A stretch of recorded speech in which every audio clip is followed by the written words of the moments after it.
ఆయన ఏం చేసినా దండిగా వేస్ట్ పాలన చేస్తాడు. ఆయన కేసీఆర్ ఉన్నప్పుడే మాకు రైతు బంధు పైసలు పడ్డాయి, మాకు టైంకు మంచిగా బియ్యం కూడా వచ్చినాయి. ఈయన వచ్చిన కానీ చక్కగా బియ్యం కూడా టైంకి వస్తలేవు. రేవంత్ రెడ్డి పాలన మేము ఏమనుకున్నాడు, మార్పిడి అనుకున్నాం కానీ ఈ మార్పిడి మనల్నే మార్పిడి చేసింది. జనాలు మళ్ళీ ఎవరి పరిపాలన రావాలని కేసీఆర్ కోరుకుంటాను. బోనస్ 500 ప్రకటించారు అని కొన్ని చేసుకొస్తాం. ఏది లేదు, నాకైతే ఆయన ఏ పనే కనబడతలేదు.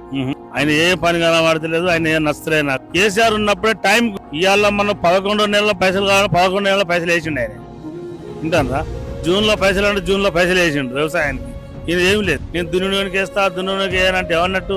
5 ఎకరాల లోపు ఉన్న వాళ్ళకి అందరికి వేసినాము రైతు బంధు అన్నట్టు కూడా చెప్తా ఉన్నాడు కదా. నాకు 5 ఎకరాల లోపే నాకు రానేలే, వాస్తవం చెప్తాను. 2 పంటలకు నాకు రానేలే. కేసీఆర్ వచ్చినాక మనకు కరెంట్ వచ్చింది, ఉత్పత్తి అయింది, బాగున్నది. మనం కేసీఆర్ పోవడే మా తప్పు అయిపోయింది, మేము చేయకపోవడే మాదైందని మాకే ఇప్పుడు బుద్ధి వచ్చినట్టు. ఇప్పుడు కేసీఆర్ అప్పుడు చేసిన పనులు ఇప్పుడు మాకు మళ్ళీ అనిపిస్తుంది. కేసీఆర్ మాకు మళ్ళీ రావాలి, కేసీఆర్ వస్తేనే మాకు ఇవన్నీ జరుగుతాయి అని మేము కోరుకుంటాను. ఆ బాధనే చాలా బాధ అవుతుంది నాకైతే. ఇప్పుడు కేసీఆర్ ఉన్నప్పుడు ఎన్ని పనులు, ఏ పని అంటే ఆ పని అయింది.